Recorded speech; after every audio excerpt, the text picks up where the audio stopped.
Good evening. I'd like to call the City of Menasha Common Council meeting to order. Please rise and join me for the Pledge of Allegiance. I pledge allegiance to the flag of the United States of America and to the republic for which it stands, one nation, under God, indivisible, with liberty and justice for all. Could we have roll call, please? Alderman Nichols. Alderman Taylor. Alderman Collier. Here. Alderman Keehan. Alderman Zielinski. Here. Alderman Spencer. Here. Alderman Benner. Alderman Kraut-Kramer has been excused. The first item on the agenda this evening is public comments on any matter of concern to the city. Is there anyone from the public who wishes to speak at this time? Kathy Stahl, 225 Railroad Street, Menasha. I have a letter that I just wanted to share. I guess I was looking for some clarification. I'm still trying to understand how the budgeting and things are done in the city, but this letter was mailed out to the business owners in the city by the Parks Department.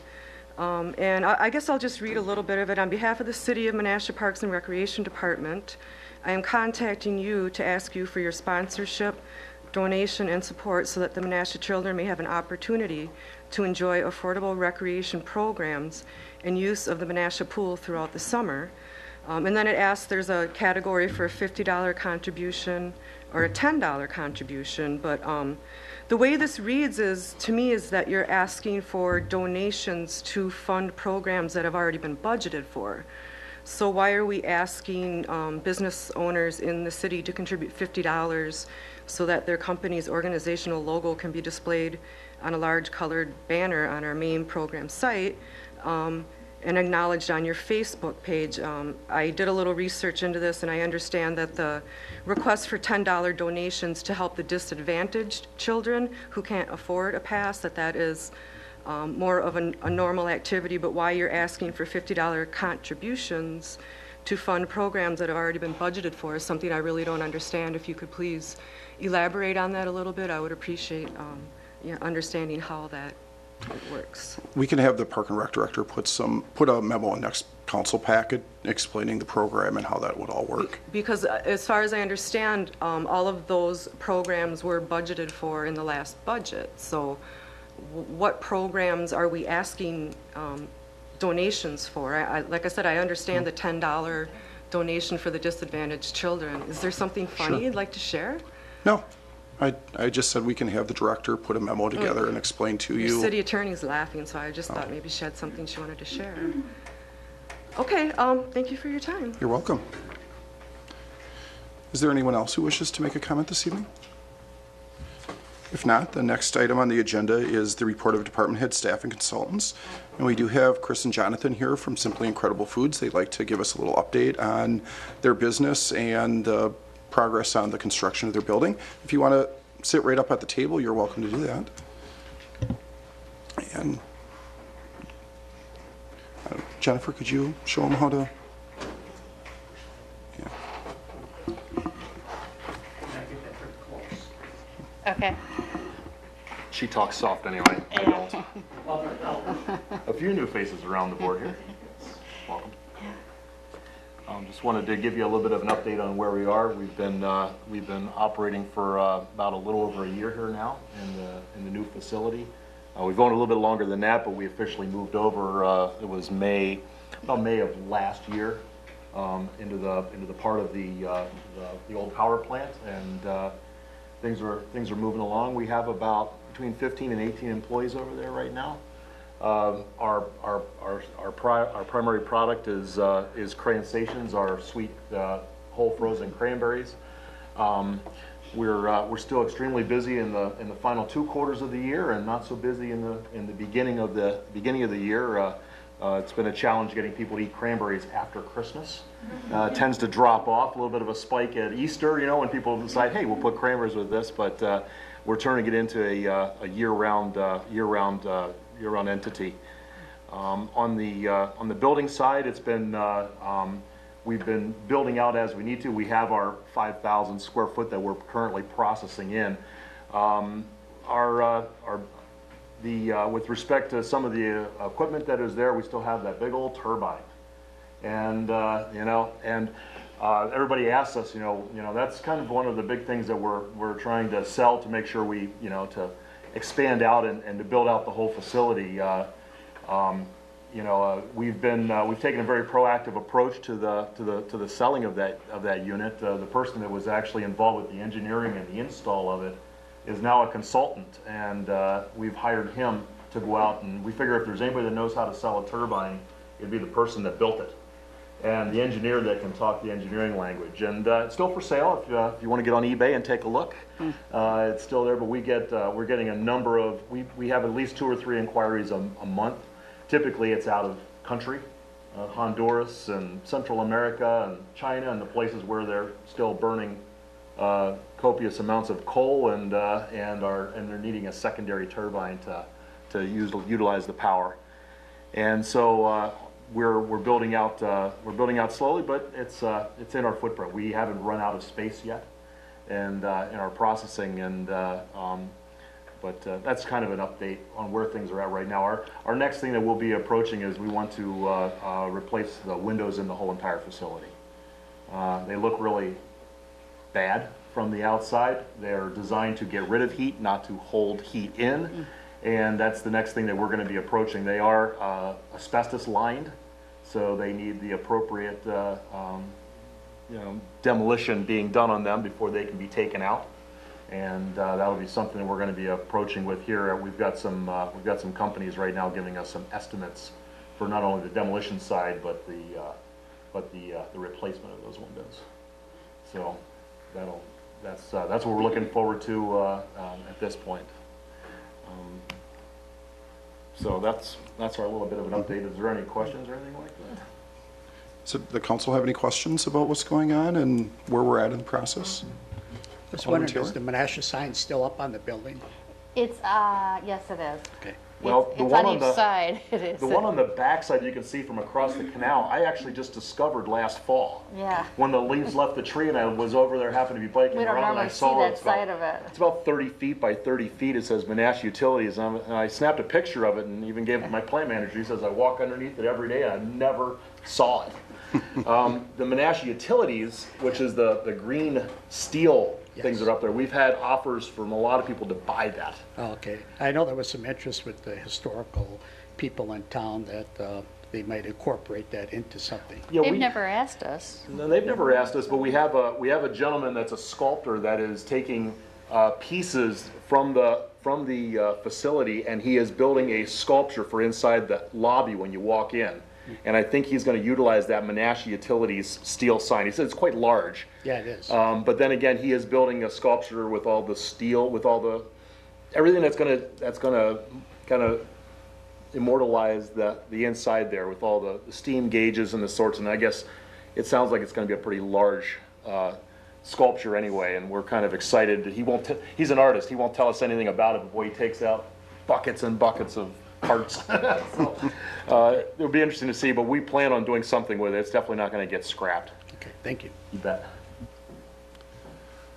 So the reason we had Chris and Jonathan here tonight was just to keep you up to date. Our original contract said that the asbestos and the turbines would be sold at this time, and they're still working on that. We just wanted to let you know that. We still do have an escrow to help cover those costs, and we're not releasing that until that would be finished. But we just wanted the council to know that they are producing there. They have been producing for about a year, and they're still working on the process, and wanted to keep you up to date and let you know what was going on. If you had questions for them, be able to ask those questions. So I think our plan was to, the windows, the asbestos is in the putty. And as the windows comes out, the putty doesn't really get disturbed. So as they come out in big blocks, we were thinking of using part of the money that's still in escrow for part of that asbestos. We have to, go to a company that's licensed and everything. So we might be coming to you and saying, we have this project to replace the windows, and, it does have asbestos in it, so we do have to go with a company that provides that service. okay, and we'll look at that when you get to that point as well. Yeah, they were out a couple weeks ago. They had to get with the DNR to find out how they're able to get the windows out, if there's rules or how they want them to address the project. So as soon as we get that information back from the company, then we'll know. Okay, great. Yeah. I brought with our latest cransation that we give out to our food service with pictures in it, and then we'll be launching under the Sunkist name, our cransations, so US-wide, and that'll be launching this fall, so I just brought that with, but it'll say cransations, our brand name, with Sunkist. Yeah. Great. We're having a hard time getting some traction underneath the Simply Incredible Foods, so we partnered up with Sunkist to launch out with our products out there in the frozen aisle. So hopefully it'll help get us some more retail traction. But typically what we do over here is typically truckload in and out. So getting into a retail bag, we won't be making the retail bags there. We'll be sending truckloads out and having them produced elsewhere. But, packaged elsewhere. But one step at a time. Alderman Benner? Thank you, Mr. Mayor. Thanks for coming in, and I appreciate it. One of the first things I was questioning is the building working out for you as far as the efficiencies you're hoping for? It really needs more build out. You know, we want to get rid of that turbine that sits right there in the middle of everywhere, and that would pretty much be able to finish everything out that we want to do. I think it's a beautiful structure for us to build it, and it's got good bones in it. It's really what I saw as a vision. 3 years ago when we started looking at it, still the vision hasn't changed. We're going to be there. It's not,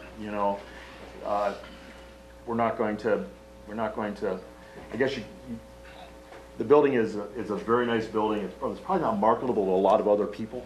You build it out, it's not just a regular square building. It's got a lot of height to it and a lot of depth. We're going to be making cransations there for a long time and building it out. And I have a good vision for that. And the height that's in there is just phenomenal for everything that we want to do. You just don't get that in an 18-foot high building across the street. Whenever I have 35 and 40 foot that I can go up and do what I need to do from processing wise, it's a unique building. But it's been it'll serve our purposes for a long time to come. That's good to hear. How about your employees when relocating into here? How did it affect your staff? We moved everybody over. The nice part about it is we were in a pilot facility 3 years ago, and what we did in 3 weeks in the pilot facility, we now do in 1 day. Actually this past year we've had the growing pains of saying, okay, now we can produce real fast. Our lacking of, now it's catching sales up to production capacity. That's been our biggest challenge at this point, has been our ability to run extremely fast. My critical employees came over. We're still hiring for sales and marketing, and some of those people did not come over, but my production, and they've all integrated into the community, and they're happier and happy to get out of Central Wisconsin and to the cities. So that's good to hear. What about your subcontractors or outsourced vendors, as far as contractors and trucking and things like that? Has that worked out okay for you? It's beautiful being over here in the cities where if you need a welder, you can find 5 of them, just like that. And if you need something made, you can find them. If you need a plumber, you can find them. There's a lot more opportunity over here. We have freezers real close. We can go to Green Bay on down to Fond du Lac, and that's real easy trip down 41. After the construction's done, it'll even be better. Oh, so the large refrigerated warehousing that we have in this area is helping you out also? Absolutely. It'd be beautiful to have more. Yeah, really? I think everybody that builds them, they're automatically full, Because we do have quite a few in the area. I think a lot of people don't realize that, but, that's good to hear. Yeah. Okay. Absolutely. Well, it sounds like it's been a pretty successful journey for you so far. Maybe not as smooth as you'd have hoped, but we that's sell good. this I'm one glad to big hear. piece of equipment, and we'll be very happy. And, we're sure that it's going to, because we put the right people in place. Yeah. You sell. If there's one person that's going to be able to sell it, it's the engineer that built it. Well, it's not like there's somebody in every town that needs one, so. Absolutely, and that's why it'll be going somewhere else in the world. Yeah. And we needed somebody that did that was more than just a sales guy. So. All right, well, thank you very much for coming in. I appreciate it. Absolutely. Alderman Taylor? I was wondering how many full-time employees do you have now? It's flowing somewhere between 15 and 18. Okay. Yeah. It'll probably pick up this fall. We'll probably be going to 2 and then 2.5, almost 3 shifts this fall with the planned production. And we've used temp services in the area. We've gone through forward services. I've talked to quite a few people about hiring, so. Yeah, right now we're beefing up on the right now we're beefing up on the skilled labor side, the quality assurance people, those type of people, as well as some production, you know, forklift inventory, beefing up because we're going to be running around the clock from starting about the beginning of August until December. And hopefully after that we can keep it right on going with people eating cranberries through the spring. But we were running at max capacity last fall. So we did Sounds a good like bit you of were upgrade. about, you said around 20, 21, 22 people at one time up here. Oh, yeah. So you're Yeah, right we on. dropped in the spring, but we will be back up to probably mid-20s. Great, Yeah. thanks. Most important question. Well, in what local stores can we find your product? Festival, Woodman's, Third Street Market. Market in this area. We'll be going into Cops probably under the Sunkist name this fall. We'll be in Cops. Super Value, any store that's related with Super Value will be launching this fall in the Sunkist. We probably will be in a blend in Walmart under the Walmart name. It'll be a blend of fruit with just our pomegranate infused this fall. Some Sam's Clubs will have it, but I don't know which ones will carry it. But Festival and Woodman's and 3rd Street carry it. Thank you. Alderman Nichols? That was my question. Oh. But I've just noticed that my microphone comes on when other people are on the floor, so that might cause an issue in the future with discussion. Well, thanks so much for coming, and we're really happy to have an innovative company like yours in our community. So keep in Glad touch, to. and good luck with selling the turbine. Yes. It'll make a lot of things different. Great. Thank you. Awesome. Thanks. We'll move on to the minutes and communications to receive. Do we have a motion? Alderman Benner? Mr. Mayor, make a motion to receive and put on file minutes A through E and communication F. There's a motion, a second. Is there any discussion? Alderman Taylor? A couple things here in the minutes. Last week, Ms. Stahl was here and asked about the signage on the Broad Street parking ramp, and I had mentioned that to Director Radke, but he's now gone, so what is our avenue here, Mayor, to have? We have a signage shop, and would it be the community development would come up with the wording that people can park in there after 5 o'clock? How would we handle this? We can get something put together. Oh, And also, Chief Stryka? I don't think the chief was here, but she was worried. She also mentioned that she was worried about the police presence in that area. Seems to be ramped up, and I don't know if the police got back with her. She works in the area, closes late at night, so she was just wondering if there was some issue out there why there was so much presence. So I hope those two questions can get answered. Chief, did you have something you want to comment about those two? Reference to Alderman Taylor's question, I have been in conversations with John Holgerty, who is the representative for the group, in reference to the parking structure because of the signage. That would theoretically be their responsibility because it is their structure. And it also relates into the developer's agreement that the city did enter into with the developer as far as which spaces would be allocated and available for the public during those off times. So he has been working on that, and we're trying to find a way to do that for an enforcement point of view. Was there, the party that asked this question last week was wondering if there was any type of, for her concern that there was so much police presence, I mean, which is good, that police presence, but she thought maybe there was an issue that, that might have been, she should be aware of in that area late at night. Not at all. In fact, I guess the best way to put it is when you put something new and shiny, everyone wants to see it.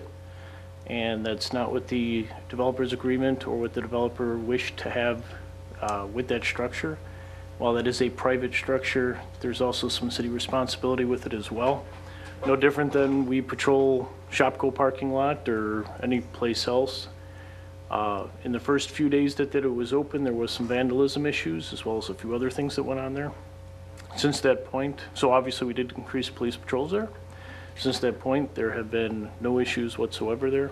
And we just kind of wanted to train folks, especially some youths in the community, that is not a skate park and that's not where they're to be hanging out.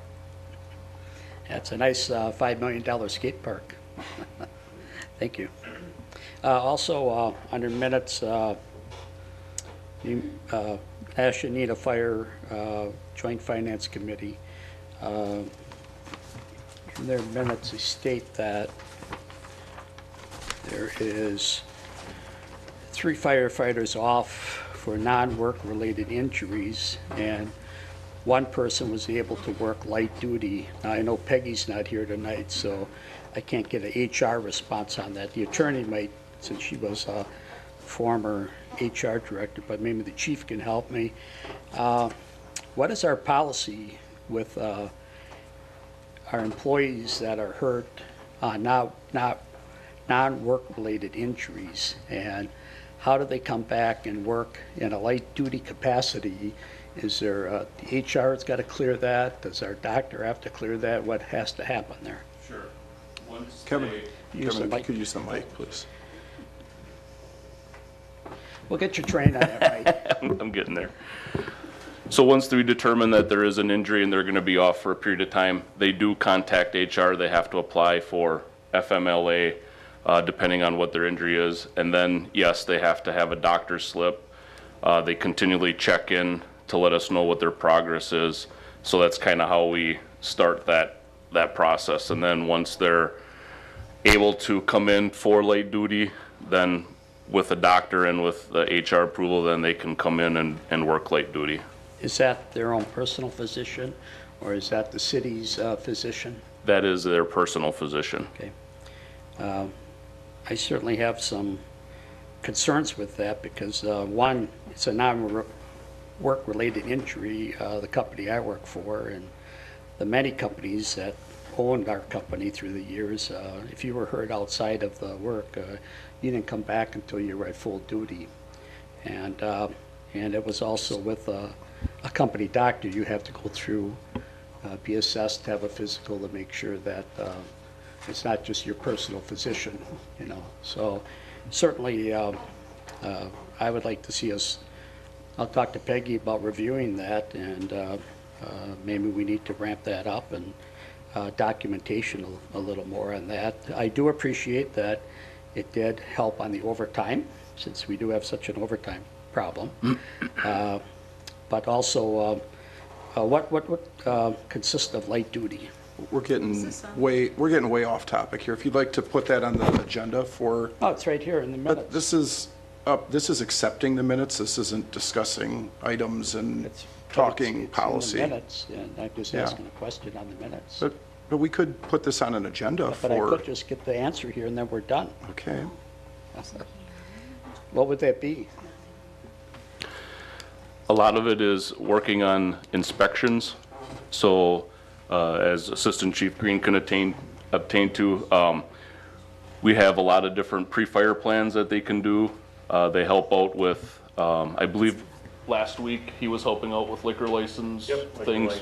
So there's always something paperwork wise, and the inspections usually takes up most of people's time. So he was there working on those things. Okay, thank you. Yep. Alderman Collier? You're good? Okay. Anyone else? Seeing no further questions, all those in favor? Opposed? Motion carries. Item G is the consent agenda. There are 6 items. The minutes to approve from the Common Council meeting of June 20th. The Administration Committee recommendations from June 20th to change the daily boat launch fee from $5 to $6 beginning January 1st, 2017, and to budget a set amount of this additional revenue to be placed in a trust fund administered by the Neenah Menasha Joint Finance and Personnel Committee for water rescue on an annual basis. And item 3, to add a donation to the line, add a donation line to the daily and annual boat launch permit forms. The Neenah Menasha Fire Rescue Joint Finance and Personnel Committee recommendations from June 28th. for the proposed ordinance change, the Menasha ordinance, section 5-3-3, smoke detector requirement to impose a special charge, and the recommendation for the Wisconsin Administrative Code Chapter ATCP 93, local program operator contract between the Wisconsin Department of Agriculture, Trade, and Consumer Protection and Neenah Menasha Fire Rescue for January 1st, 2016 through December 31st, 2017, and to authorize Chief Clone to sign this contract on behalf of Neenah Menasha Fire Rescue. The Plan Commission recommendation from June 21st to recommend the certified survey map at Lake Cottage Estates with the following conditions prescribed by the DOT, along with the DOT notations to be added to the CSM, that all lots within the boundaries of the survey are restricted to residential and non-commercial use only, that no direct public road connection will be allowed within the boundary of the CSM, and that the public road shall be extended if either the Fire Lane 3 North Extension or Curtin Ave or new road connected to it is connected to the boundary of this CSM. It's expressly intended that these restrictions are for the benefit of public and enforceable by the Wisconsin DOT or its assigns. Is there anyone who wishes to have any of the items separated this evening? Alderman Taylor? Item 4, please. Alderman Spencer? Item 2, please. Any others? Alderman Benner? Item 6. Okay. So we have 1, 3, and 5 remaining. Do we have a motion for the remaining items? Alderman Benner? Thank you, Mr. Mayor. At this time, I make a motion to approve consent agenda items 1, 3, and 5. There's a motion and a second. Could we have a roll call vote, please?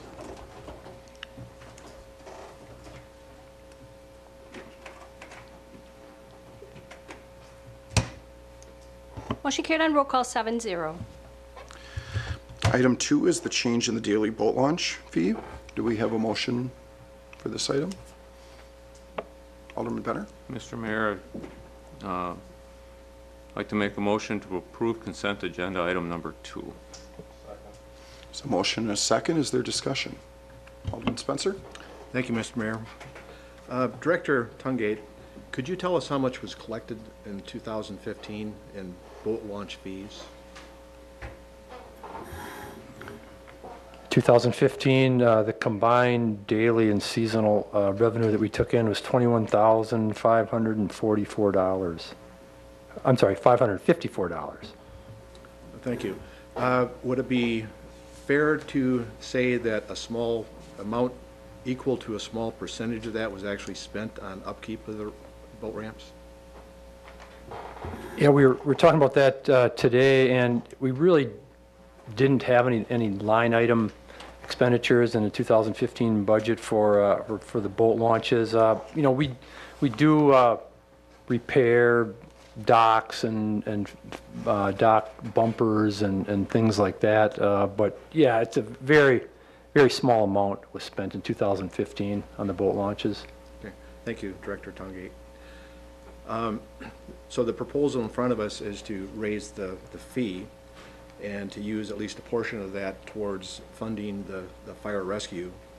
And I'm not opposed to funding the fire rescue. I'm very much in support of that.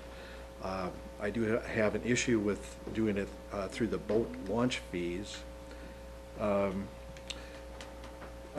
Last meeting, or the meeting of the Public Works Committee that we attended a couple weeks ago, both Alderman Collier and Alderman Kramer talked about, I'll call it an informal survey, both of them did with boat launch users, and I think there's a kind of a mix of responses. I think it would have a lot to do with how the questions were phrased. As an example, if you were to ask the average user of the boat launch, is fire rescue important? They would say probably 100% yes. If you ask them if they thought that the boat launch fees that they paid actually went directly towards upkeep of the ramps, you would probably hear yes, that was their opinion and impression, and frankly it was mine up until we had this discussion last week. So the proposal to increase the boat launch fees when there's ample money being collected currently to maintain the boat launches, and to have a portion of that, only a portion of that allocated to fire rescue, I think the average user would probably object to that, as would I as a user. So for those reasons, I am opposed to this, this proposal. Thank you. Alderman Zelensky. I agree with you on Alderman Spencer on what he has to say about this. I wish I could see another way to get the money for this, maybe put it towards the registration of boat on their boating for the county, because I was talking to a relative this weekend about how other communities get for their boater rescue safety and everything, and they always have a set fee that they charge, like in Minnesota and whatnot. So my biggest concern is when I was out campaigning, people that use the boat launches, they always have something to complain about there, about the upkeep and everything. And the one down on Jefferson Park, the porta potty usually full when there's a busy weekend, and it's just they don't want to go there and use it. They'd rather use it different communities. So if I would like to see, I'm not opposed to being it raised, but I would like to see this money come out from the budget in a budget line item, because we do everything else in line items, why not this? And I think there's some money that could be spent at these boat launches. That I heard there's complaints about the slope of the boat launch, that it's not proper compared to others, but I've never used it, so I wouldn't know quite about that, but that's my view. Alderman Collier. Thank you. I talked to a lot of boaters, and out of the 130, 35 that I talked to, at least 30 told me that they're not fixing up the boats, they're not fixing up the parks. They're almost better off launching at Nina over by the swimming pool at Nina, because most of them live on the island or just off it. I don't see no money getting put in the park system for the launches or for the parks, and I hope we find some budget money for some of this stuff, because more or less it's a user's fee, tax, whatever. And down the road, I don't want you charging those kindergartners a nickel to cross the street because you got to have an officer directing the traffic there. I think it's ridiculous. This fee shouldn't be there, but it's there and we got to live with it. Thanks. Is there any further discussion? Alderman Benner? Thank you, Mr. Mayor. One of the things with this for me, there is logic for it, and yet there's other parts of it that I struggle with. And one of the things that, part of the logic that didn't bother me as much is that, you know, we are less than what our neighbors are to begin with. And if you can put the dollars towards something good as this, I think the mindset is not flawed. One thing that came from this, I'm not a boater. I don't use boat launches, even though I did take a walk this weekend when I got home. Actually, yesterday I took a walk and looked at some of them, and I don't disagree with the thought that I think we could probably apply a little bit more money towards those boat launches and to do a little better job taking care of the folks that use these for the end users. And it just seems like from a staff perspective or from our perspective, you know, to give that directive to say we need to better our boat launches and give that directive as council, I think that's appropriate. And I still like the idea of applying some dollars towards the water rescue.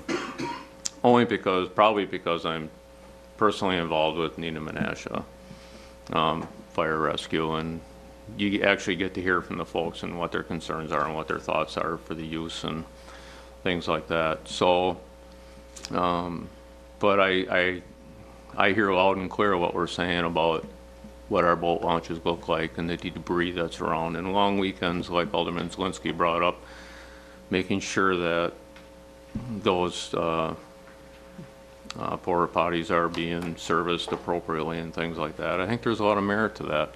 But I still think that there's a lot of merit to applying dollars towards this water rescue. It's an incredibly important program that we got into based off of donated dollars, but I think once we did it and we were doing it, I think I think it's out there that we're going to provide that service, and I think it's an important service. And also, talking with other folks, I think it's important to make sure that we're taking care of our own community as well.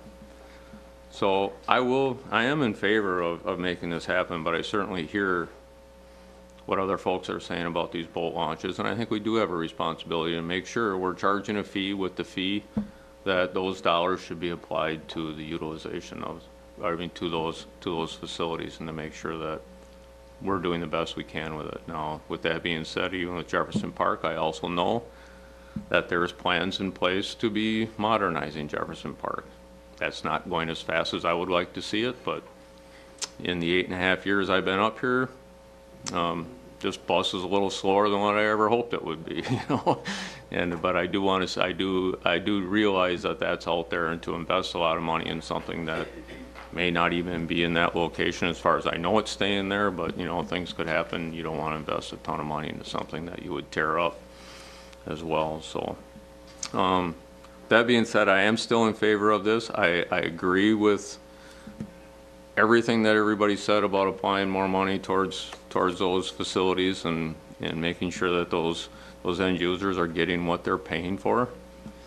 But I also believe that the water rescue is part of this, and I'll be voting for this. Thank you. Thank you, Mayor. I think not only the non-resident or the daily boat launch fee, I think this should be put on the non-residents. We're not putting it on the residents' fee. And these boat launches, you do a little work on them, and it's $100,000 just like that. And it doesn't take much. And Menasha provides the best service in the Fox Cities for boat launches. We have 4 of them: Jefferson Park, Manitowoc, Boat Street Landing, Smith Park, and 9th Street. And 2 of them are deep water launches. My neighbor, he's got a 42-footer, and he says there's no other place he can launch that 42-footer than in Menasha.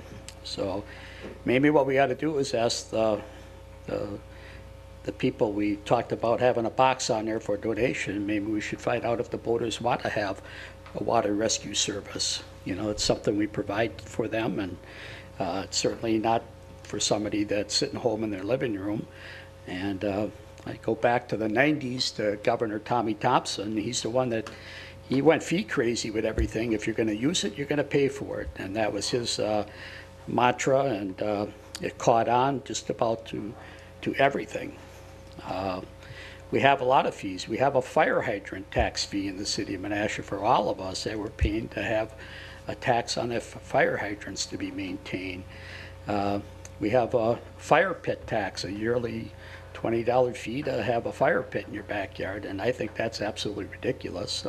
One time a year, one-time fire pit tax would be okay with me. Other cities are having wheel tax. Appleton's going to a wheel tax, so if you're using it, you're going to pay for it. That's the sense of it. And as this time, we provide, I would say, an A rating water rescue service.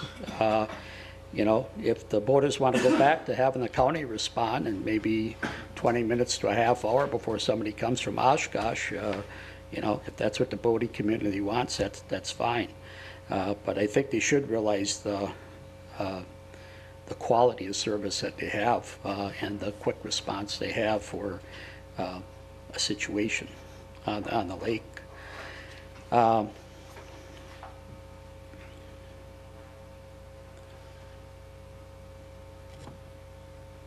Just checking all my notes here. I got them all around. So I don't think we're asking for much. I think we should also tax or have this fee put on the yearly non-resident launch to have them pay for it, and not the city of Menasha taxpayers. Alderman Taylor, did you want to amend the motion to include that?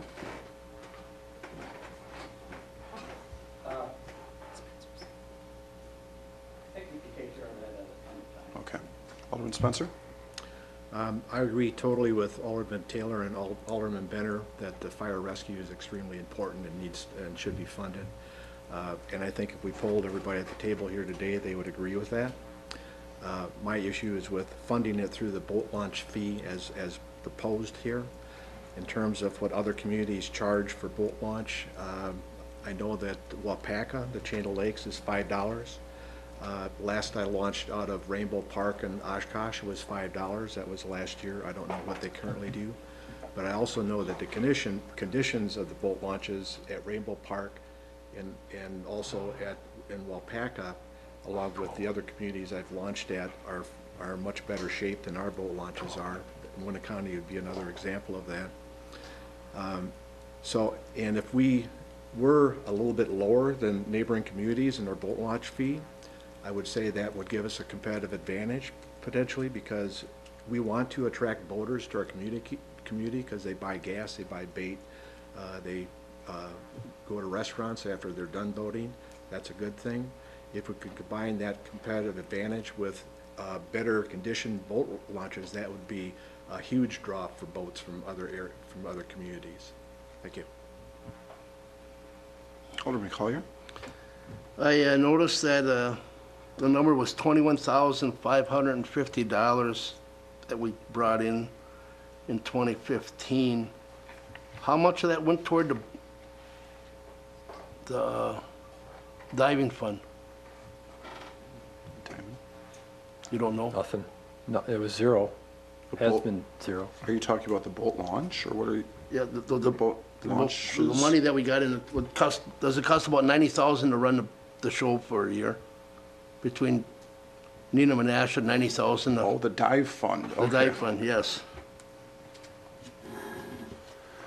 That's what the 90,000 is what it was to start it up, yeah. yes. So if we split with Nina, we're more or less saying we got 42 and they got 48, something like that.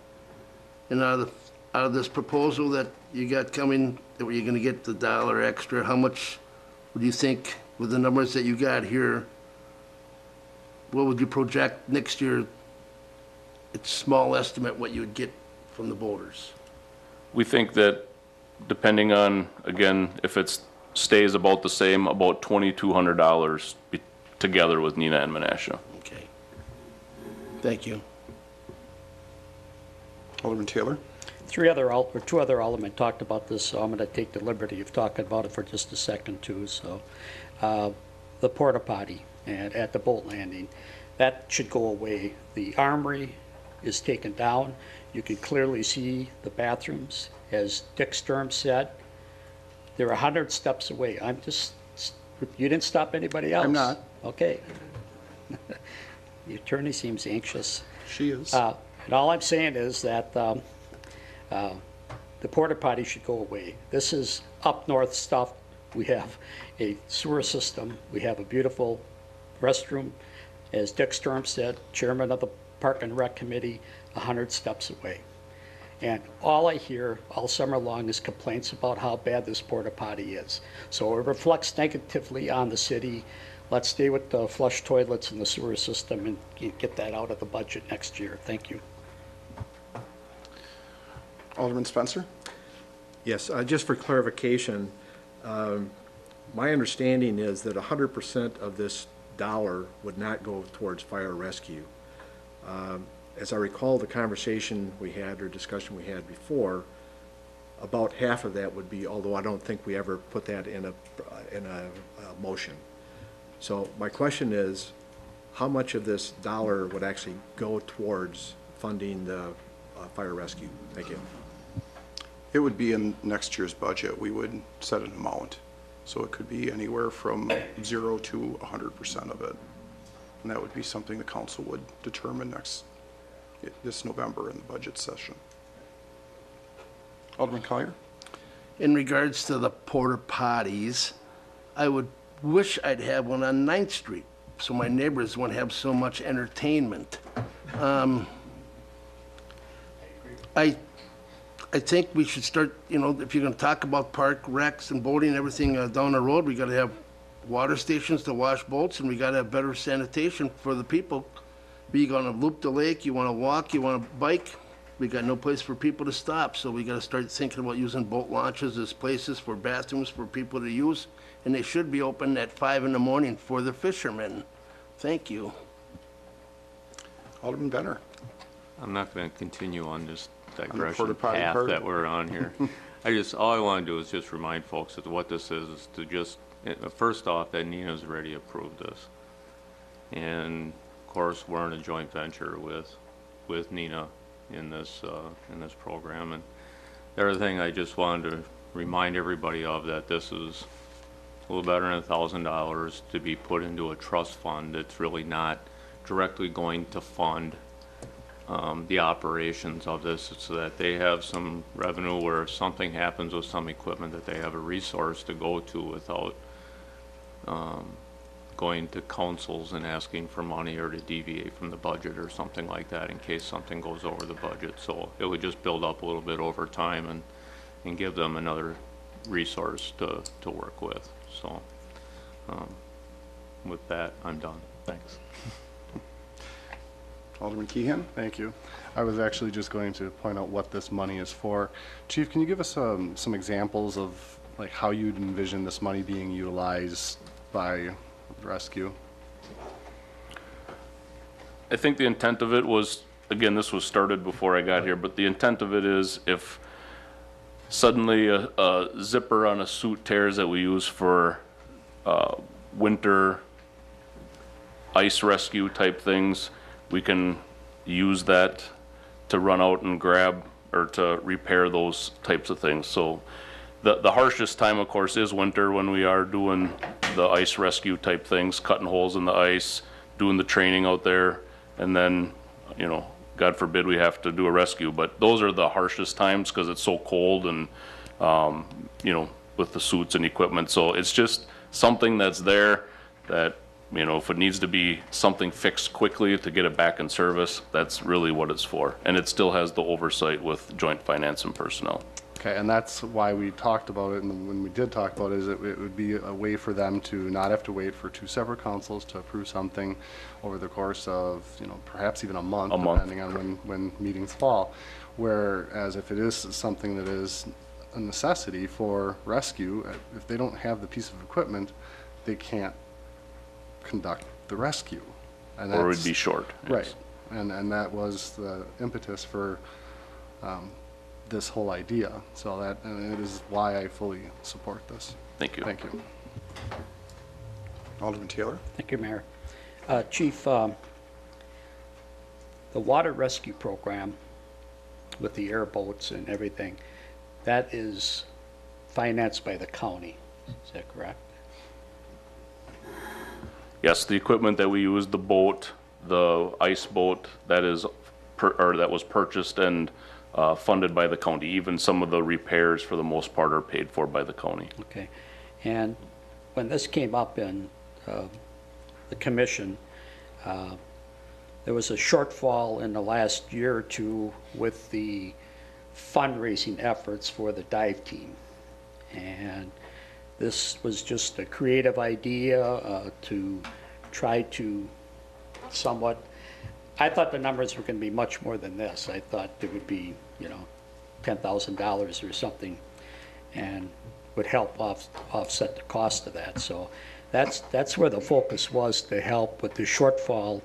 And we'll probably, ask for a workshop on this at some point, and that we clear up all the facts with water rescue, dive team, and what was originally proposed, and what we need to do with this funding, added funding or added fundraising. So that's where this creative fundraising or fee came up with to help offset those costs. And most of our fishermen or boaters that this service would be used for.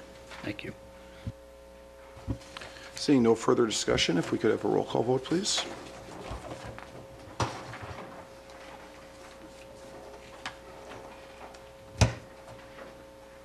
Motion carried on roll call 4-3. Item 4 is the proposed ordinance change regarding smoke detector requirements. Do we have a motion? Alderman Benner. Mr. Mayor, at this time I make a motion to approve consent agenda item 4. There's a motion and a second. Is there any discussion? Alderman Taylor? Thank you, Mayor. Mayor, according to our ordinance, we have to have, the council has to vote on this twice.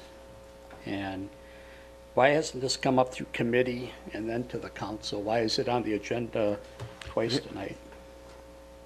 On the agenda twice, or is it the second Isn't time? it on the, Oh, so it actually has to appear on two agendas. One would be the Joint Finance and Personnel Committee agenda, and one would be on this agenda. The reason it's on there twice is you're approving their recommendation, so we don't really need to take action on this one. The real action would be on the ordinance under item K. okay, but why didn't it come through administration and then 2 weeks and come to this point here? That's not the committee of jurisdiction for this. Okay. The committee of jurisdiction would be the Joint Finance and Personnel because it's a fire department related item. So we don't have to take it up on this, we could take it up on the... This item, it won't make any difference. It's just accepting their recommendation. Okay.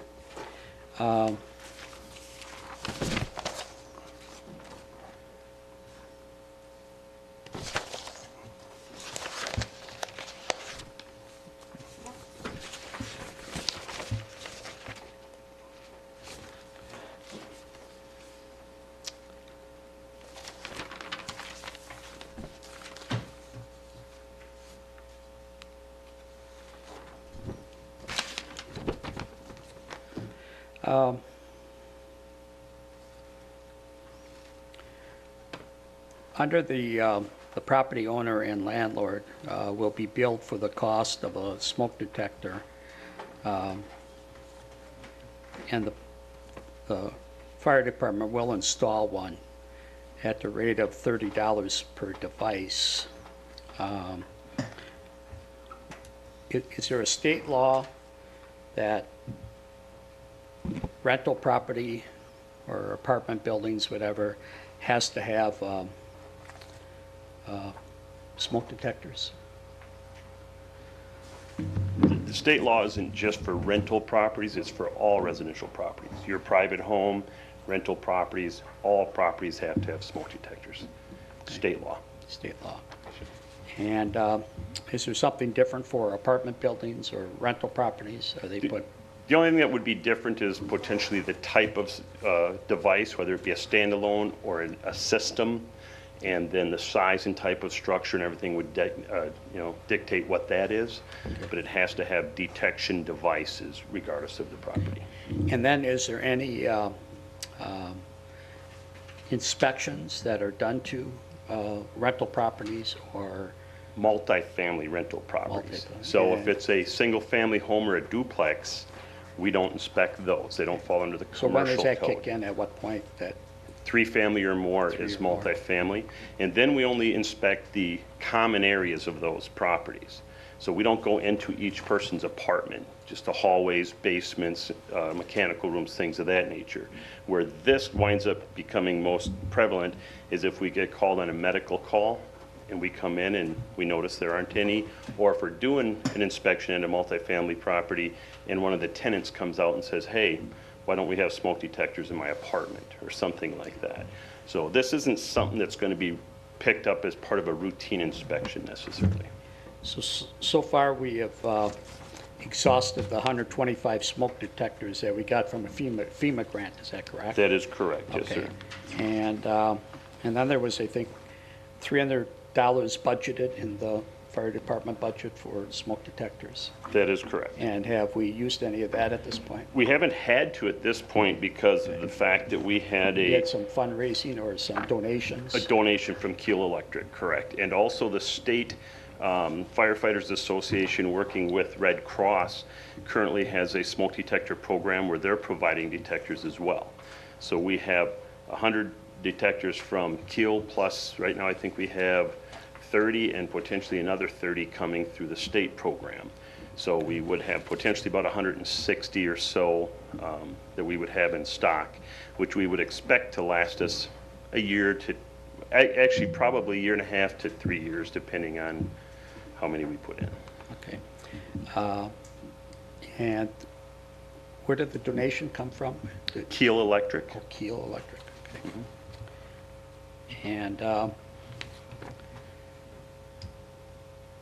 And how that happened, just to let you know, is when we started talking about the budget dollar amount, we looked at the 125 devices and how long it took us to exhaust that. And then we thought if we budgeted 300, that would potentially give us enough. So I called around to get some quotes basically on getting devices. When I called and spoke to Steve Keel and explained to him what we needed pricing for, he said, well, how about if I just donate 100 to you?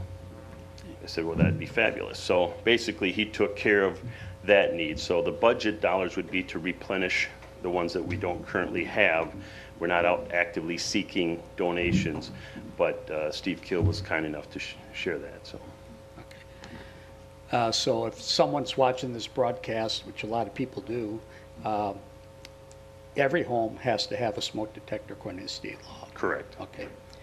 And is it on each floor? Is that what the law is? Minimum of one on each floor, correct. Okay. And if someone is renting and they don't have them, who would they contact? The first thing they should do is contact their landlord. Okay. And say, we need smoke detectors, and ask them to provide them. 99% of landlords are taking care of that.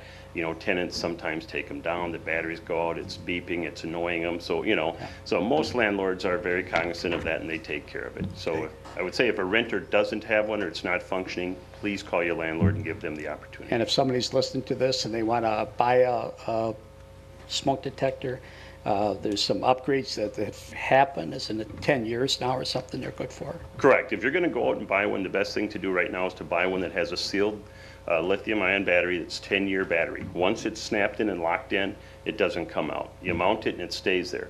At the end of that 10-year life, it'll start to beep, and then you just basically properly dispose of it and put a new one up. And that's a great thing for rental properties, because one of the constant issues is tenants that are taking the batteries out to use in something else or whatever. So the 10-year devices also have hush buttons on them. So if you burn the food and it's going off, you can push the hush button, which will silence it for a period of time while the air clears out. And what do those cost about? I would say those are going to be somewhere in that 35 range. Okay. And looks like both attorneys approved this, and we should be recouping any money either on taxes or... It's a fee that would be assessed to the property owner, and at $30 just to cover the cost of the device and to install it, and that's it. And that covers it, the device? Correct, yes. Thank you. Yes, sir. Oh, just reading through this again. How will they be? Is the landowner notified before you you do the operation of putting the new smoke detector in, or? Not at that time, but if you look through your packet, there's a letter in there that we're sending out to all property owners so that they know ahead of time this program is in place, just so you know if we walk into this. So you go there and just do it? You don't notify them, the property owner? Correct, because if it's at 2 o'clock in the morning, we're not going to leave that property not with proper protection in there while we try to get permission from the property owner. So they're required by state law to have them there. If they're not there, they're in violation. So we're there to put something in to provide a level of protection for the people that are residing in that property. That's what I don't like about it, because I own rental properties and they are taken down all the time. And they're destroyed all the time, so it's not even just replacing the battery, and you can't just be going in these places. Maybe it'll take them an hour to put this up. I don't know. Well, the time that we take is irrelevant. It's $30. Oh, it's $30 period? $30, yep. Why can't we do some kind of notification system and then? Because quite frankly, if something happens between the time we find out that it's missing and the time we contact the landlord, if they have a fire, they're in peril. And our preference is to provide them with life safety now and then deal with it later. All right. Thank you, Mr. Mayor. Somehow I knew you were going to bring that up. My only real concern with this is, and I understand the program, and first off, the smoke detectors we're putting up are not the 10-year smoke detectors, correct? Some of them are, some aren't, because some of them that we have and some of them we're getting do have that. But when we have donations, we don't necessarily require a certain one. Sure. But the detectors that are going up are meant to be there for immediate protection now. Whether it's something that you have to replace the battery every year, or if it's a 10-year one, that depends on what we have in stock at the time. Yeah, we're not guaranteeing that it's a 10-year lithium-ion battery going in. The ones that we did through that program, those 125 that were through the initial grant program, those were. Well, they were. Yes. Yeah, the concern that I had was that the dollar value was too low. Sorry, Alderman Zelinski, because it seems to me that it doesn't give the landlords enough incentive to make sure that they're there. Now, I am completely sympathetic and have empathy for what Alderman Zelinski said, that tenants take them down. And it seems to me that that can be a matter that can be taken up then between the landlord and the tenants to say, look, I had them in, they were in when you moved in, you signed the agreement, you took them down. You're going to pay me, or we're going to take it out of your security deposit at the end of the day. But sometimes when I don't think $30 is really covering our costs, especially once this donation runs out.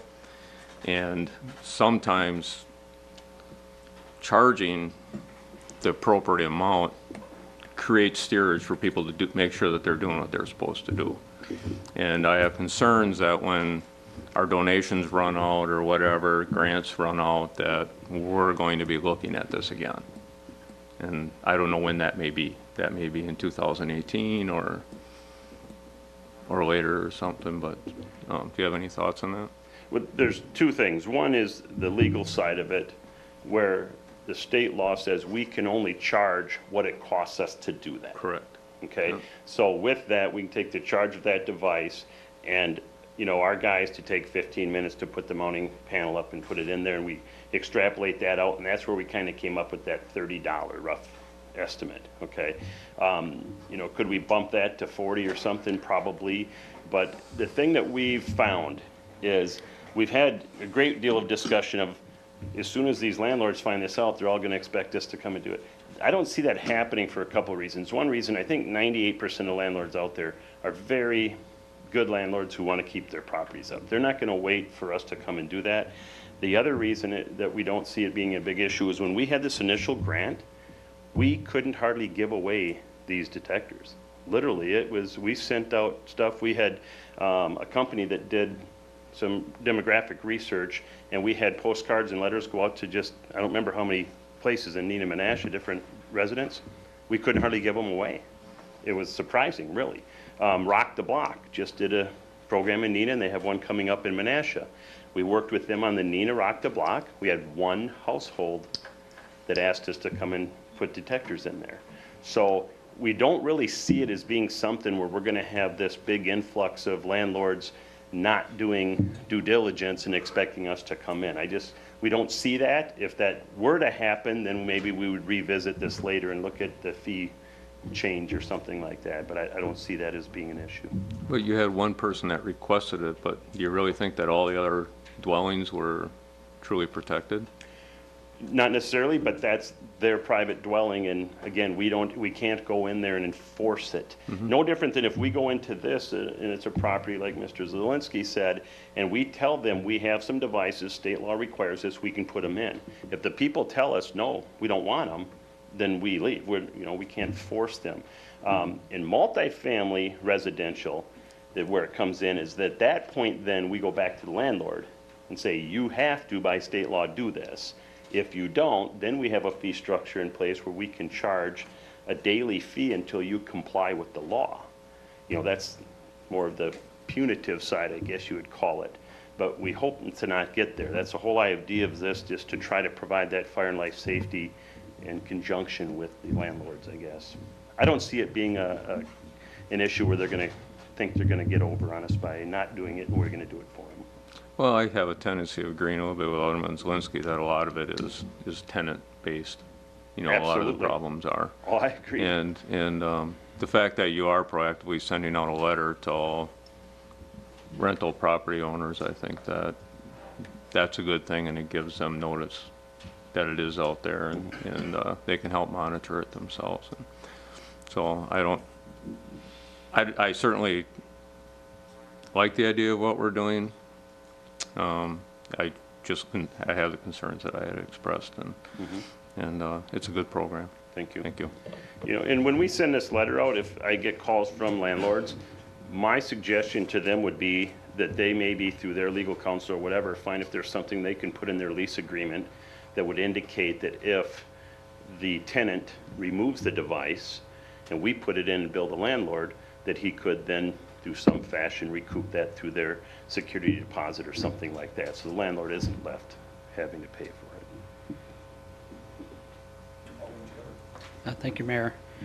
I respect Alderman Zelinski's, and thanks for asking that question, that, you know, when they sign their document that the home is equipped with this and they sign off on that. And certainly I wish everyone took care of their properties as you do. Your rental properties are just, you know, A rating. They look great in the community. Have we looked at maybe putting a non-reversing screw in so the average guy that wants to climb up there and take it out, he's not going to be able to reverse it? And in 10 years, when the landlord replaces it, you know, more of a pliers or something you could reverse it out with. I mean, well, if they want it off, that screw's not going to stop them. They're going to get it off of there. You just pull it out of the drywall, pry it out, or something. And at that point, they may even do more damage to the plaster or drywall, because if it's because of burnt toast or something else, and they can't get it to be quiet and they can't get it down, you know, pretty soon the hammer comes out or something. So I think that's going to just potentially cause bigger issues. And we're protected if we're drilling a hole and we hit a wire and start a fire. The drill or the screws won't even go through the sheetrock all the way. They're very short. Yeah. Good. And state law, you have to have a smoke alarm. How about carbon monoxide detectors? Yes. Yep. That's a state law too. That is too. Yep. That became state law in I think 2010, and but we don't have the resources to provide that yet. But that's something that state law requires all residential properties that have a fuel source, natural fuel source, gasoline, or not gasoline, natural gas, LP, fuel oil, those have to have them. If it's all electric, they don't. Okay. Or an attached garage. And the reason I'm asking this, so you educate, there's a couple thousand people watching this broadcast and they get educated, and that's what you guys do really good. Yeah, it's very important. We had a call in Neenah a number of years ago where a family came very close to not getting out, and luckily one of the kids got sick. They wound up going to the hospital, and when they came back, the cat wasn't moving, and the light bulb went off in Grandpa's head, and he said, uh-oh. And when our crews got there and went to the basement, they were well over 200 parts per million at the front door going in. So carbon monoxide detectors are extremely important. Yeah. Thank you. So by state requirement, like you're saying, it's one per floor? Minimum. Minimum. Per floor. So if you guys go in there and the person says, I want another smoke detector over here, you guys just going to throw one up, or are you just going to go off that one per floor? We put in 3 in each home. Yeah. And we put them in, it's within 5 feet of the bedroom sleeping areas. Okay, so if you've got a common hallway with 3 bedrooms off of it, there would be 1 in that hallway, 1 at the base of the stairs, or the top of the stairs at an upper level in the basement. So there's places you put them that are the most strategic and most effective. But yes, we're not going to go and put 10 detectors through a home. But it's only required that you have 1 per floor. A minimum. Minimum. The requirement is a minimum for 1 per floor within 5 feet of sleeping areas, and you know it goes on. There's more extensive to it, but it's a minimum of 1 per floor.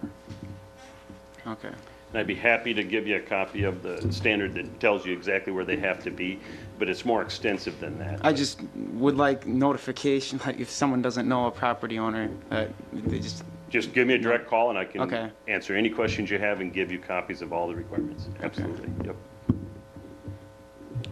Seeing no more discussion, could we have a roll call vote, please?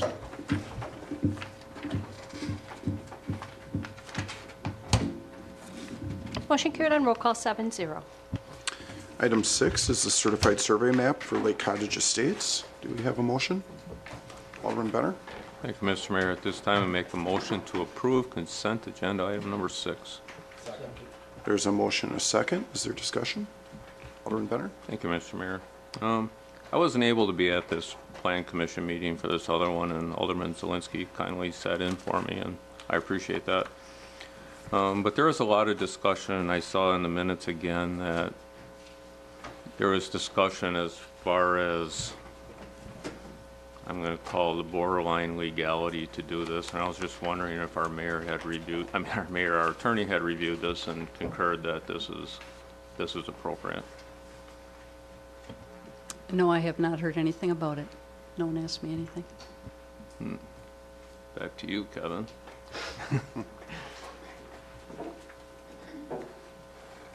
Would you fill us in a little bit, or fill me in In terms of splitting the land via CSM? I'm sorry, what? In terms of dividing land via CSM? Yeah. Or successive CSMs? Yes.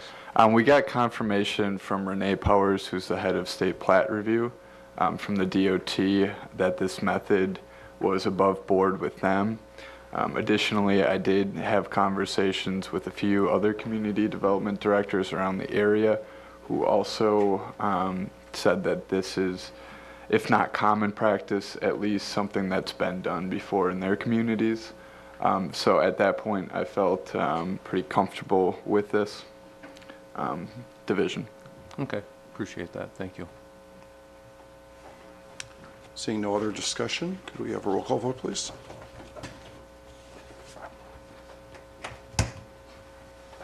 Motion carried on roll call 7-0. Item I is action items. The first item is the accounts payable and payroll for June 23rd through June 30th. Do we have a motion? Alderman Nichols? Thank you, Mayor. I'll move to approve the accounts payable and payroll for the term of June 23rd, 2016 to June 30th, 2016 in the amount of $1,528,697.88. Is a motion and a second? Is there any discussion? Do you have discussion, Alderman Nichols? I do. I'd like to remove check number 54413, and that check is made out to me in the amount of $25.50. Do we have any further discussion?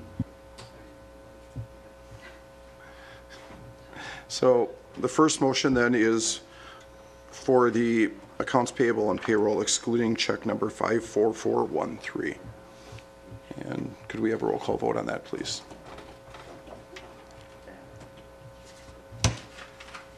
Motion carried on roll call 7-0. And then the check that Alderman Nichols had requested that we separate was a check that she was so kind as to actually pick up the coffee for us for our park build. So we are reimbursing her for that amount of money to provide that coffee for our volunteers that morning. So that's why what that check to her is. If we could have a roll call vote on that one then as well, please.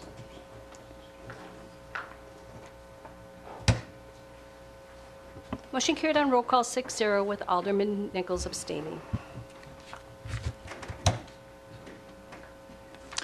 Item number 2 is the beverage operators license applications for 2015 through 2017.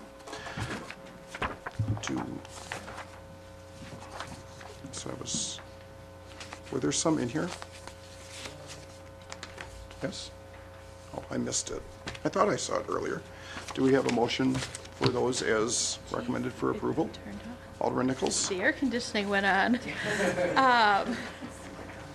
Heaven sent.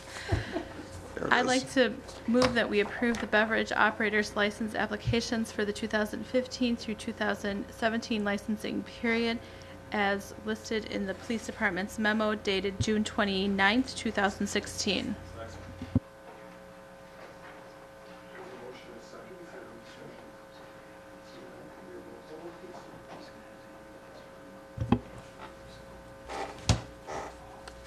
Motion carried on roll call 7-0. Item 3 is authorization for the city of Menasha to challenge the Village of Harrison annexations. First, the Luniak annexation and the Smith and Wanzer annexation. Attorney Captain, would you like to comment on this before we move forward? Sure. As you're aware, we are currently in litigation challenging annexations of which the Village of Harrison accepted annexations of properties within the defined growth area and our boundary agreement with the Town of Harrison Waverly Sanitary District. We're at the appellate level. We're in briefing currently. These two annexations are also within the City of Menasha's defined growth area under that same agreement. And so what I am, I guess, asking is for authorization, if that's what you so choose, to challenge these and keep that avenue open as well. At this point, do we have a motion? Alderman Keehan. I'll make a motion to authorize, and you want them separated? No. No, as one, okay.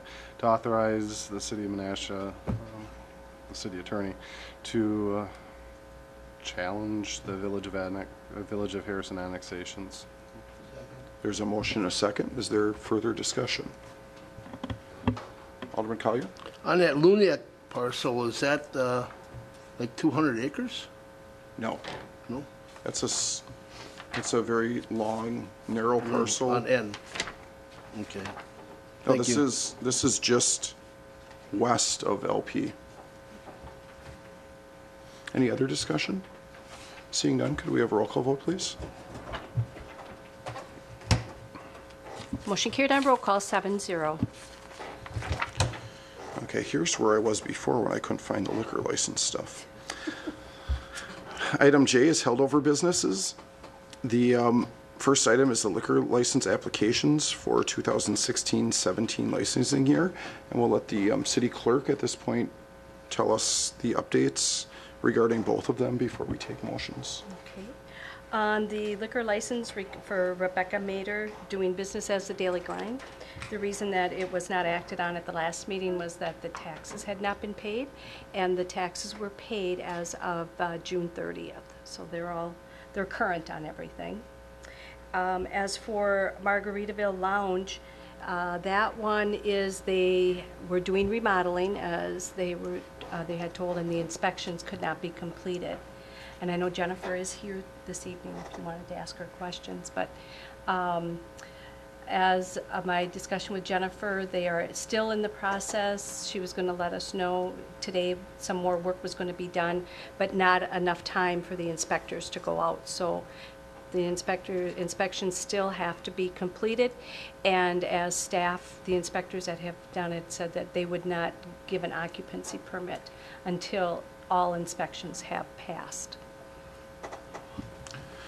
So item A, the liquor license application for Rebecca Mader, doing business as Your Daily Grind, you'd recommend approval for at this point? Yes. Is there a motion? Alderman Taylor? I'll make a motion to approve liquor license application for Rebecca Maynard, Your Daily Grind, 204 Main Street. There's a motion and a second. Is there further discussion? Seeing none, could we have a roll call vote, please? Motion carried on roll call 7-0. And item B, the application for Margaritaville Lounge, we still are waiting on inspections, correct? Yes, and that one, as the inspectors have told me, that if you do decide to approve it, it would be contingent upon the inspections being completed and an occupancy permit being issued. Alderman Benner? Thank you, Mr. Mayor. Do we need a motion to discuss? It's up to you if you'd like to discuss. Okay. I'd just like to know if by leaving this at this point and not taking action, does that negatively affect how this goes forward at all? As far as the facility or the legalities of issuing the liquor license? Attorney Captain, did you have a... If it is not approved, is that what you're inquiring about? Well, or not acted on, or postponed. Well, it would, the recommendation would be to postpone it to a date certain, so probably the next meeting, if it's expected that that's going to be completed. If it is, either way, if it's not approved, oh, this is a reserve. Okay. I was going to say the license could go to somebody else, but I guess in a reserve it doesn't make any difference. So it would just wait. So we do have the business owner here this evening, if there's no objections to hear from her. Hi. Jennifer? My biggest thing was just because if I were to lose the liquor license, it's $10,000 that I'd have to come up with again. And the electric job is almost $10,000. So if I have to come up with that for the liquor license, then I'm not going to do the electric, which is going to be like a 2-day job. So I was wondering if we could do, I guess, July 20th is the next meeting. Is that correct? The 18th? Okay. So then if we had everything done before that, he could probably start Monday, be done by Wednesday, and then have the inspectors come back in. I know it's just like the fire department has to come back for all the electrical stuff, and the building inspector, that was the biggest one. So Does that work for you? that's I fine. mean, does that still meet with your anticipated opening date? at Not this really, time? but I guess if What's I have your, to well, push what's it- your anticipated opening date? I was thinking like August. Just Oh, to give okay. us Well, more so it time. won't negatively affect that. Yeah, if I we mean, do I that. just don't know how it works, how long it would.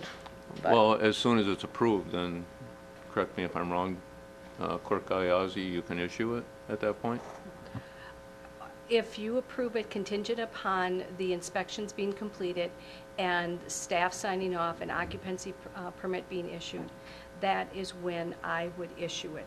I would follow up with the fire department, with the building inspectors, and with the health department to make sure that all inspections have been completed and they're okay with everything. Yeah, my only thought was is that, can we follow proper protocol and still do it without negatively affecting the business? And it sounds like they're really not looking to open until August anyway, so if they can go through their processes, get it all done, let everything run its course, and then bring it back on the 18th, then everything followed proper protocol and we not negatively affecting anything. And you can issue it, once we approve it on Monday, then you can issue it on Tuesday, correct? Right, as long as the inspections have been completed. They can't Correct. even open unless they have the occupancy permit and the authorization from the fire department and the building inspectors. They couldn't even open even if we had approved the license. No, yeah, I understand that. I And think Jennifer, that Jennifer all- stated that they're not opening till August anyway, Right. so we can allow things to run as proper protocol. She's not at risk at losing the license. That's correct. So I think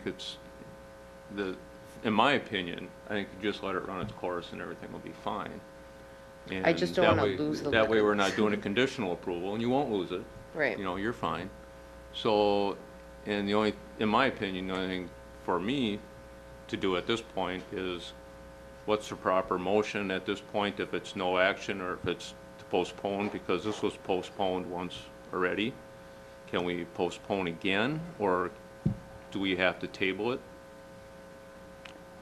I'm looking to the attorney for direction. And for she the just clerk. said you can postpone again, so you could Okay. make a motion to postpone it. Well, well, we could do the next meeting, and if she's not ready yet, then we'll just postpone it again. Yeah, I prefer to do that, so I'd make a motion to postpone this until the July 18th city council meeting. There's a motion, a second. Is there discussion on just postponing it? Seeing none, all those in favor? Opposed? The motion carries. Hopefully, we'll see you here with everything done and ready to go the next meeting. Thanks for coming. Okay, deja vu. Ordinances and resolutions. Item 1 is 0616 regarding smoke detectors. Do we have a motion? Alderman Benner? Thank you, Mr. Mayor. I make a motion to approve ordinance O-6-16 without deliberation. There's a motion and a second. I don't think I can do without deliberation. Is there any discussion? Seeing none, could we have a roll call vote, please? Motion carried on roll call, 7-0. Item 2 is Resolution 2316, supporting the application for a RPC DNR Emerald Ash Borer Mitigation Grant. Do we have a motion?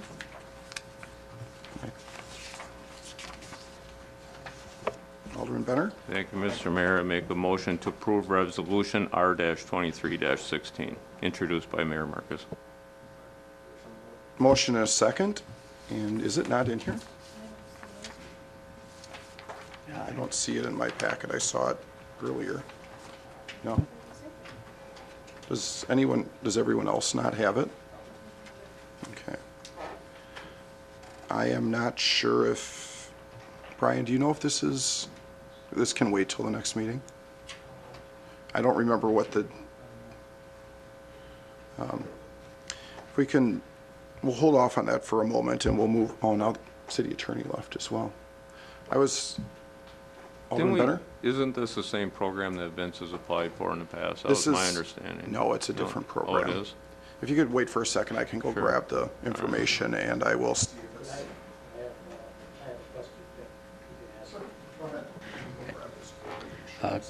Director Tunkgate, there's a lot of talk throughout the country about the emerald ash borer.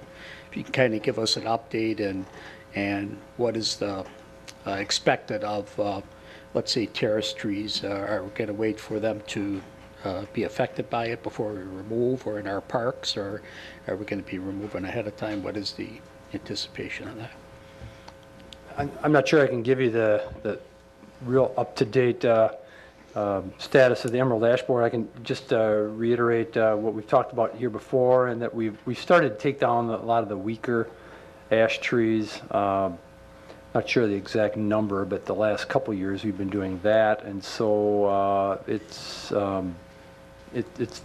in our area. The ash borer it has not really dramatically impacted us yet. We have not had an actual finding of one yet in Menasha, but it no doubt is very close by. So yeah, we're the healthy trees. We're just so what is the average citizen looking at? Are we looking at leaves falling throughout the, early in the year or something on them, or how do we tell that they're a stress tree? A lot of ash trees. Jefferson Park is a good example. There are a lot of ash trees that just look bad, and those are the ones that are most susceptible. Healthier ash trees are less accessible. But so you're seeing bare branches and things like that. Yeah, you see a lot of dieback. You can call our city forester. He'll come out and he usually got to peel back some of the bark and look for some telltale signs that way. But yeah, I mean, just you can call our office. So Jefferson Park has a lot of ash trees. I'm sorry that. Yeah, Jefferson Park has a lot of ash trees, and are we looking for a replacement program here then? That's what this will help with. Yes, it'll give us more dollars to replace some of those trees that'll come down. That's basically what this is. Okay, and the replacement is we're looking at probably the space that we have to work with to replace that ash tree with a different species. That would be the plan. We've started to actually plant obviously new species around the city, no more ash trees. So we're gradually taking care of it, but it's not anything you have to be real alarmed with right now. Okay, thanks.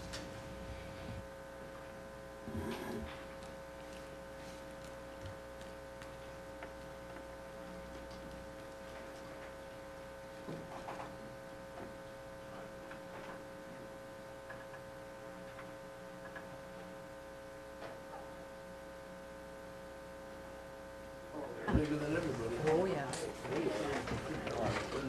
Did you want the resolution? That's fine. So of course, where it was on my desk this morning, it wasn't when I went back to get it. But the grants are due on August 16th, so we do have time to take this up at the next council meeting. So if that's the preference of the council, we can take no action on it. Basically what this is, did Brian give you an update on what it was? No. A little bit? Okay. Alderman Benner? Thank you, Mr. Mayor. I had a motion on the floor. I'll remove that motion. Okay. So we'll take this up at the next council meeting. We'll make sure it ends up in the packet. It did end up on the online version, but it didn't, for some reason, end up in the packet. Item M is claims against the city. Attorney Captain, would you like to comment on this before we move forward? I did include a memorandum describing the claim, some facts that were established, and my recommendation a copy of the notice of circumstances. The claim form is also attached, as well as a hydrologic data sheets that came from the Army Corps of Engineers. We did do some research and did find out that there were other communities as well that had experienced or that had to experience surcharges and then had to alleviate the surcharges, including the city of Menasha. There is nothing that would demonstrate that the city was negligent. It's considered an act of God, and I would recommend that the claim be denied. So do we have a motion or any other questions for the attorney at this time? Alderman Nichols? Thank you. I move that the Common Council issue a formal notice of disallowance for the claim of Chad Myhill, and that he be advised of his statutory rights pursuant to Wisconsin Statute 893.80. So a motion and a second. Is there discussion? Alderman Collier?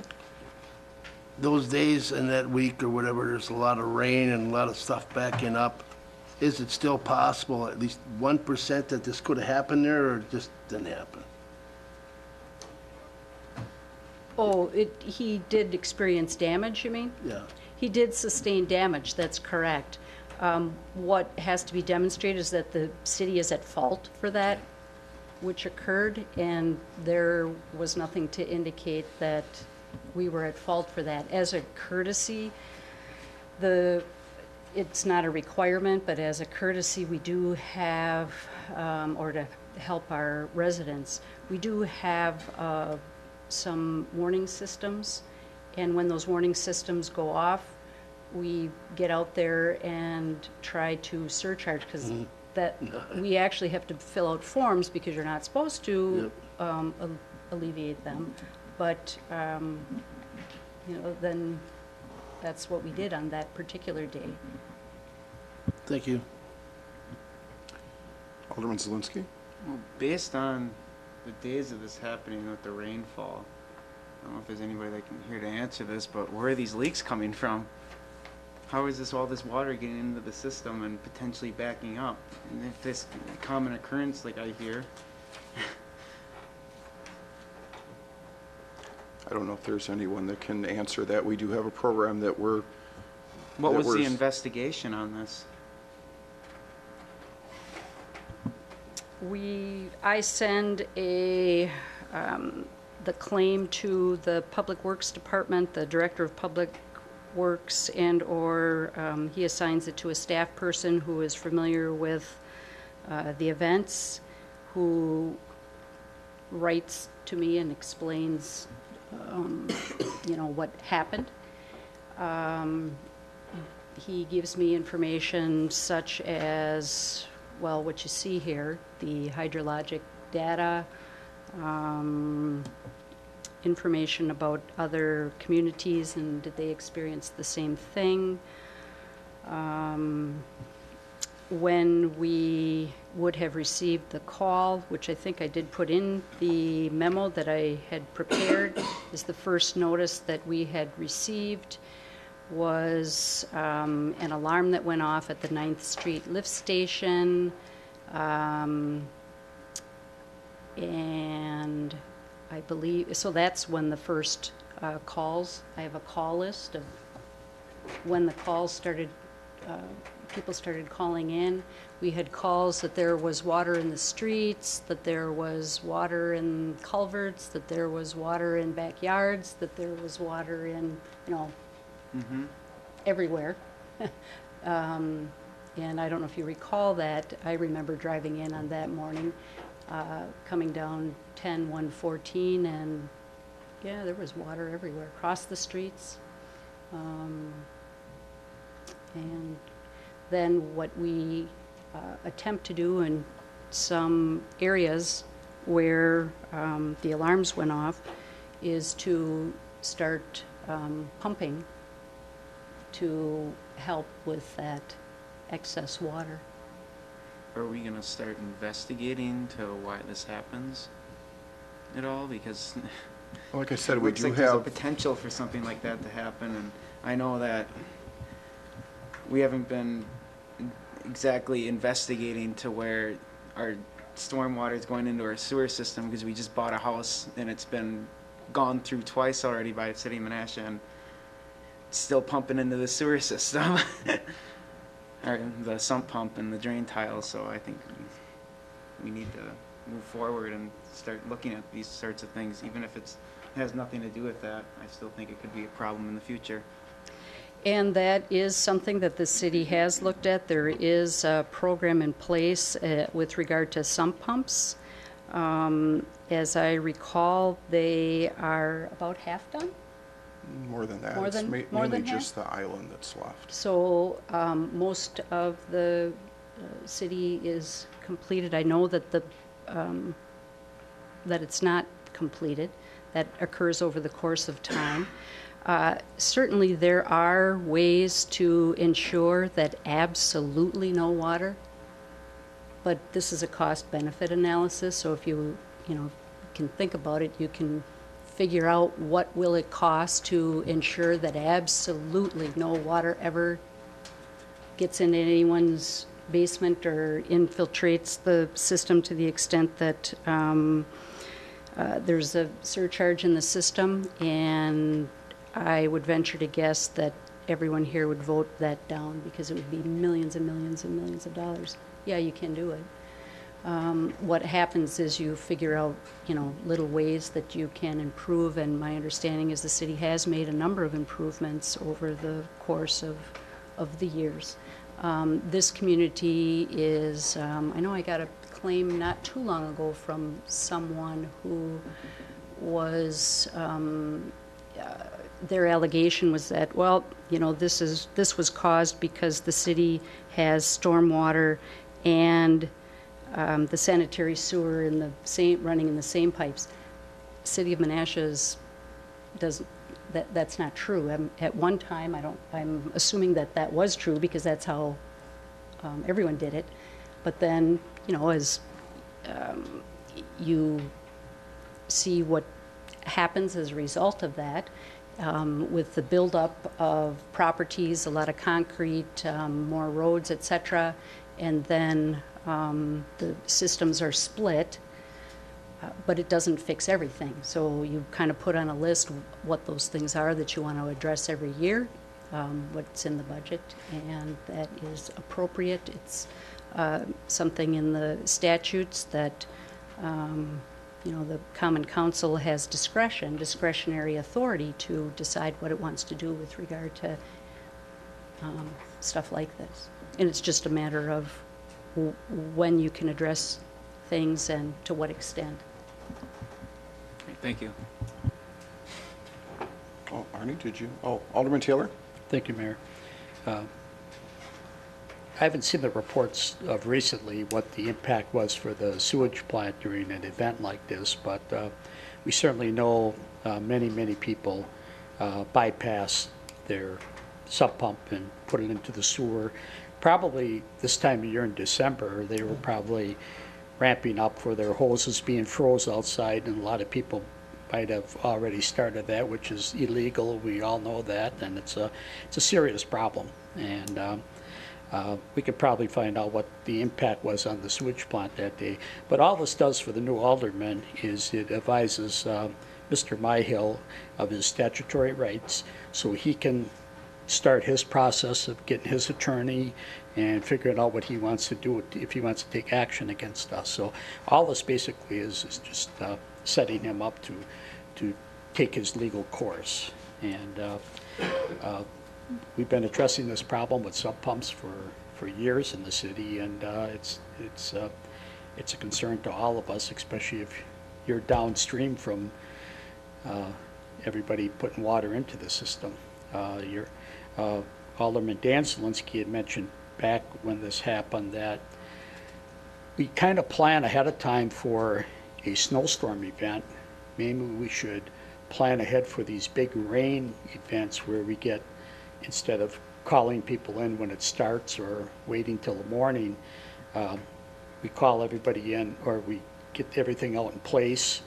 And so when the guys come, they can just show up to the pumps and have that happen or something. So it's always good conversation. It's always a good team concept to, maybe we need to look at a major rain event, especially with the forecasting is getting pretty good out there in the world, and we might be able to respond faster and stay ahead of the game. So something Public Works should look at. And if we get any questions, Mayor, on Public Works, where should we be directing our calls before Director Radke is replaced? They should go to Tim Montour or Adam Alex, depending on what they are. But Tim or Alex. Okay, thank you. Alderman Collier. I see this is over on 7th Street, and I don't want to say it's the older part of town or whatever, but you said because of, I'm trying to think how I want to say this, like out on the east side, we got more development, newer homes, so we shouldn't have these problems because we have everything better. We inspect, we check, and we get okays, and everything is good for the final inspection. So this would mostly happen in inner city, kind of where we got too much stuff going in there, or? Not necessarily, no. Okay.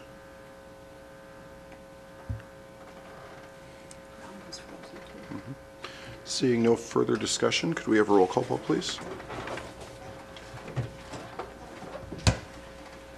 Motion carried on roll call 7-0.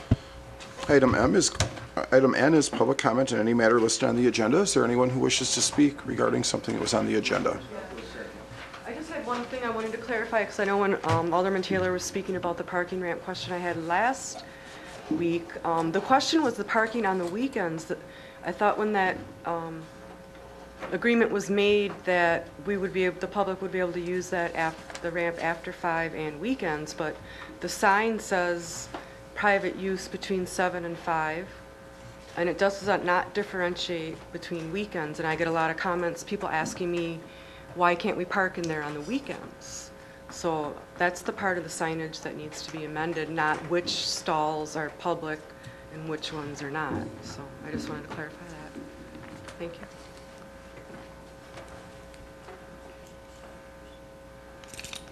Mike?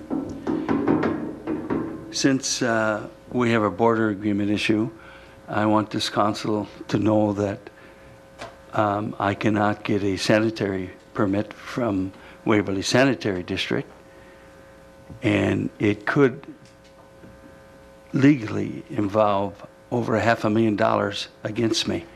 I sold those lots with the theory that they could start building because the preliminary was approved and nothing changed for the final.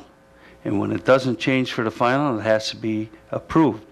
So Waverly Sanitary District tabled it.